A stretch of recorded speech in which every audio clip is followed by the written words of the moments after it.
ஒரு கோயிலுக்கு கூட வரவு செலவு கணக்கு கிடையாது. அதில் எவ்வளோ வரவு வருது, எவ்வளோ செலவுக்கு ஒன்றுமே கிடையாது. வைப்பு நிதி எவ்வளோ, எதுவுமே எந்தவித ரெக்கார்டும் கிடையாது. இப்போ கோயில் விஷயங்கள் என்ன நடந்தாலுமே நமக்கு தெரியாது. அதுதான் நாங்கள் சண்டை போடுறது. இந்து கோயில்கள் கொள்ளையர்களின் கூடாரம்.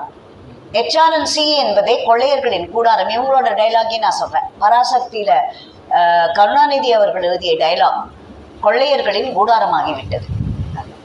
நேத்தி அந்த கேஸ் வந்தப்போ அவர் கேட்டது எங்கள் ரமேஷ் 50 கோயில், பெரிய கோயில், அந்த கோயில்களோட அக்கௌண்ட்ஸ் வேணும் அப்படி ஏற்றுங்க ஆன்லைன் அப்படின்ட்டு.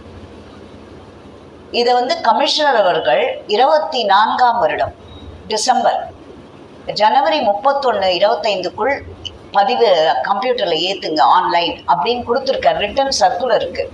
அதையும் எங்கள் ரமேஷ் அவர் கோர்ட்டில் நேற்று சப்மிட் பண்ணியிருக்கார்.